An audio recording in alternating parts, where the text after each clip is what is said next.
Okay, to solve an absolute value equation, you just split it up into the positive case. Don't change the sign of anything, just 4x equals 24. The negative case, you have a choice. You can either make the whole right-hand side change sign or the whole left-hand side. I prefer the left because when we get to inequalities, it'll be easier. Go ahead and solve both of these equations. You get x equals 6 is one of my answers. And then you get negative 4x is 24 divided by negative 4. You get x equals negative 6. In this case, they're exact opposites. Double check them, make sure they work. 4 times 6, 24. Yep, they both work. They're both legit. Sometimes you get extraneous solutions. That's why I say double check. Let's look at number 7. So 5 times absolute value of x plus 3 equals 28. You want to get the absolute value all alone, so we're going to move that 3 over by subtracting it. So we get 5 times absolute value of x equals 25. Divide by 5. Now the absolute value is all alone, so it's time to split it up in the positive and negative case. Again, in this case, x equals 5 and negative x equals 5. So x equals negative 5, and I think both those answers are legit. You can double check them, plug them back in, they both work, and you got it.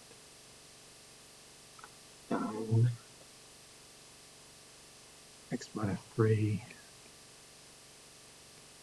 equals 2. Positive case is x minus 3 equals 2. I'm not changing the sign of anything. The negative case, I'll make it negative in front of this and distribute that. So I'll get x equals 5 over here. You get negative x plus 3 equals 2. So negative x equals negative 1. So x equals positive 1. Double check them if you want. Yep, they both work when you plug them back in, so they're both legit. 13, 4x plus 7 equals 9. Split it up. Positive case, 4x plus 7 equals 9. Negative case, make one side negative. I prefer the left-hand side, so this is going to be 4x equals 2, so x equals 1/2. And this is going to be negative 4x minus 7 equals 9, so negative 4x equals 16. Divide by negative 4, you get x equals negative 4. And you can double check those, but it looks like both of those work. 15 is 4 minus absolute value of 3x plus 6 equals 1. So you want to get that all alone. So you want to get the 4 over to the other side to subtract it.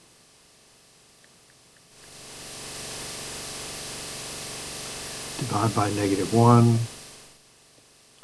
You get absolute value 3x plus 6 equals positive 3. Now we split it up into the positive and negative cases. So we get 3x plus 6 equals 3. And then you get to make one side negative. I prefer the left-hand side. So 3x equals negative 3. So x equals negative 1.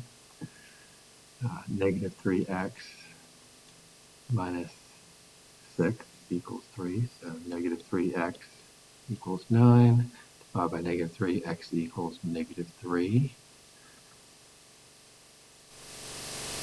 I think those both work. So when I split it up, it was equal, yes, so if you plug it in there for x, I think they both work. So we're good.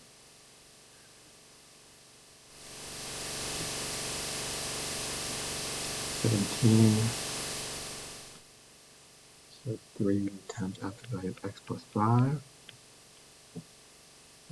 plus 6 equals 15. So you want to get that absolute value all alone. Let's get that 6 over there first. So absolute value of x plus 5, sorry, sloppy, equals 9 divided by 3. You get absolute value of x plus 5 equals 3. Split it up into positive and negative cases. Get x plus 5 equals 3. And negative case, you have to make one side negative. I prefer the left-hand side, so x equals negative 2. Negative x minus 5 equals negative 3. So negative x equals positive 2, so x equals negative 2. That seems weird. Could that possibly be true? Where did I make my mistake? Yeah, oh, there's positive 2, yeah. Huh. I don't know where that negative came from. That was weird. So that should have been positive 3, so this should be 8, which means this should be negative 8. Ah, that looks better. Yes, that works. Sorry about that little mistake. We caught it. Those both are legit. They work. Okay, 19. Now we're getting a little harder, maybe. We'll see.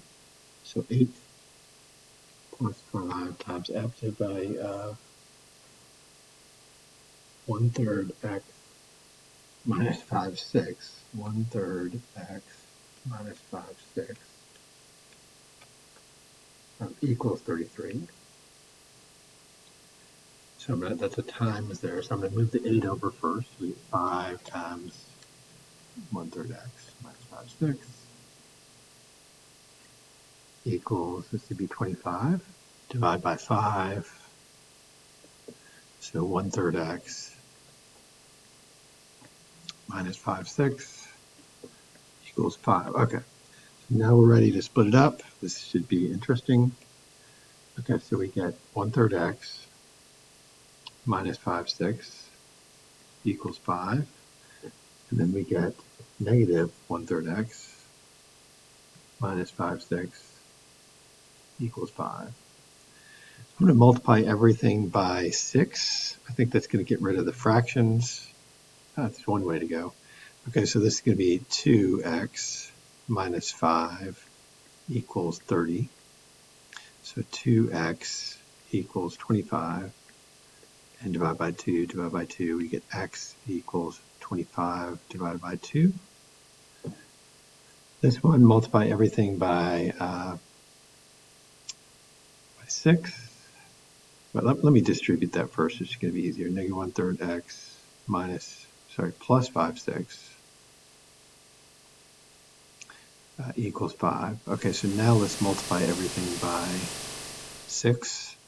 You get negative 2x plus 5 equals 30. You get negative 2x equals 25.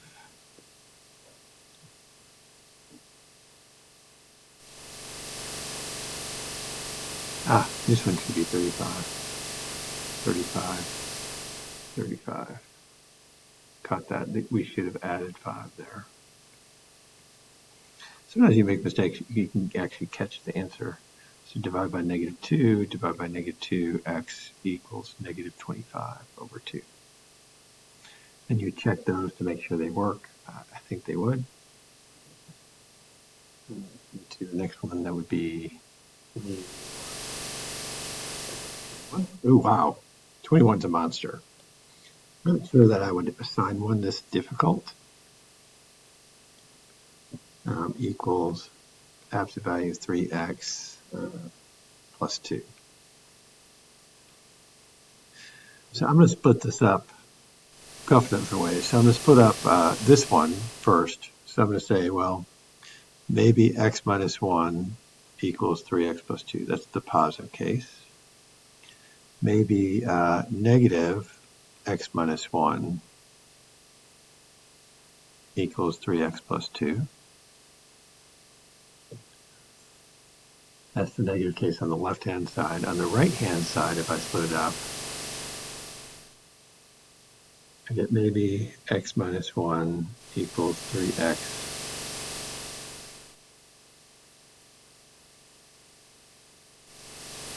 plus 2, and x minus 1 equals negative 3x plus 2. I think that's all the cases. That's weird, though, that this case is exactly the same as this one. there's one case we haven't done. So maybe we've already done this case. So maybe this side's negative and this side's negative. So I think we have all four cases. You just have to think of all four cases. So now we have, in this case, like both sides are positive. In this case, the left-hand side's changed, negative. In this case, both sides change negative. In this case, the right side's changed negative. Again, this is more difficult than what I'm going to assign to you for a quiz or test, I think. But you get 2x, subtract 2, that'd be minus 3.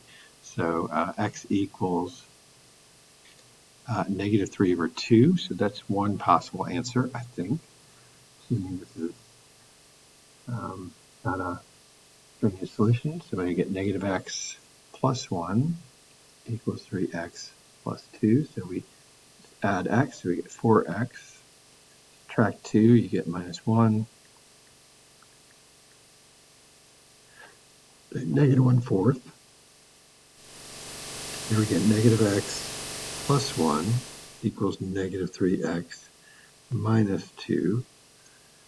So now we're going to add 3x to both sides. You get 2x on the left. Subtract 1, you get minus 3. Divide by 2.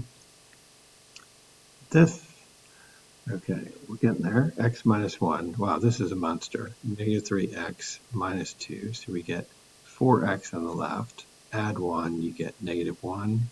Divide by 4. Divide by 4. Get x equals negative 1/4. If you plug this back in, this works, this works. There's no need to say them twice. They're the same answer twice, so we're okay. We took care of all the cases, and we got our two answers, and they're both legit. Okay, let's get to see if this is more inequalities here. So 25. That's the value of 2x. Greater than 7, split it up, just like we did with the equation. So 2x greater than 7. The negative case bent to the left-hand side negative. So this ends up being x is greater than 7/2. This ends up being, when you divide by negative, don't forget to flip the sign. So we get x less than negative 7/2.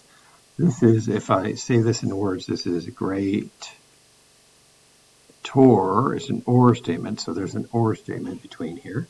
If I draw this on a number line, this would be negative 7/2. This is 7/2. This would be open circle, arrow to the right, open circle, arrow to the left, and that is going to be our solution as well. So that's our answer, is that on the number line if it's set to graph. So I'll explain the answer using interval notation. Okay, interval notation would be negative infinity, comma, negative 7/2, parentheses.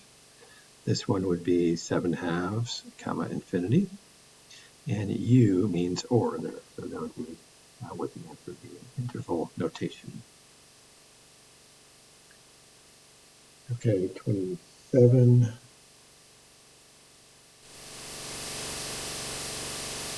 Next. Okay, so 27 is x minus 5. 27, x minus 5. I'm not going to go to 3.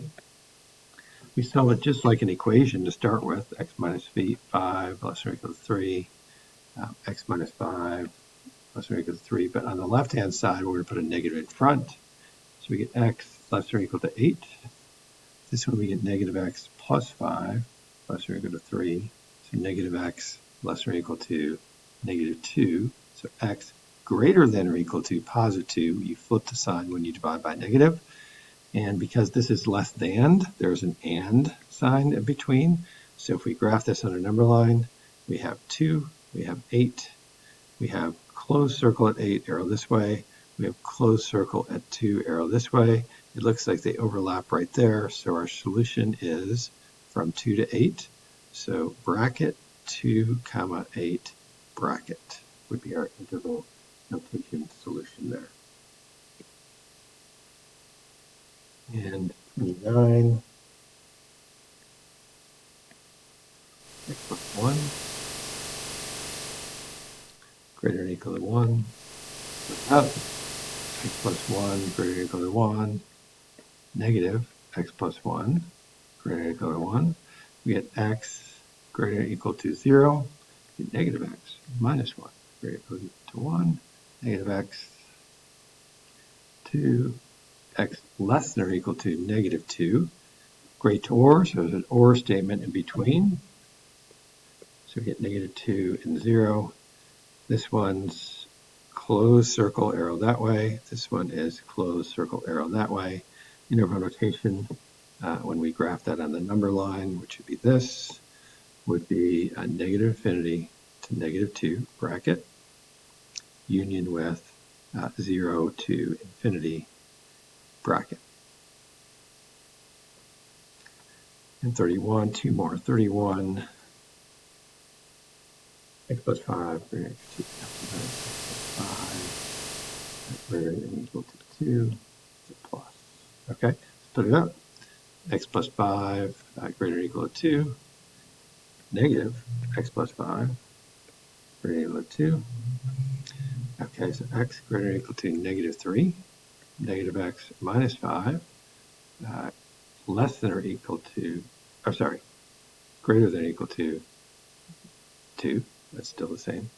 Okay, so we get negative x greater than or equal to 7, x less than or equal to negative 7. Greater, so there's an or statement between these. Get negative 7, negative 3. At negative 3, that's arrow going this way. Negative 7, that's arrow going this way. So both of those are the or statement there. Both closed circles. Negative infinity to negative 7 bracket. Union with negative 3 to infinity bracket. Last problem, 41. 8 minus 2x minus 1 greater than or equal to 6. Okay, get that 8 over on the other side. So we're going to subtract 8, so it's going to be greater than or equal to negative 2. Divide by negative 2, so you get 2x minus 1, an absolute value, less than or equal to positive 2. Okay, so now we're going to split that up. We get 2x minus 1, less than or equal to 2, negative 2x minus 1, less than or equal to 2. You get 2x less than or equal to 3, divide by 2. You get negative 2x plus 1, less than or equal to 2, negative 2x, divide by negative 2. X greater than or equal to negative 1/2. That's if you look at this, less than, so it's an and statement. So where do those guys overlap? So we have 3/2, and we have negative 1/2. See, less than or equal to 3/2, like this. Greater or equal to negative 1/2, like this. They overlap right in there. So it looks like our final answer is going to be the interval from negative 1/2, comma 3/2. Both are bracketed. And that's the homework.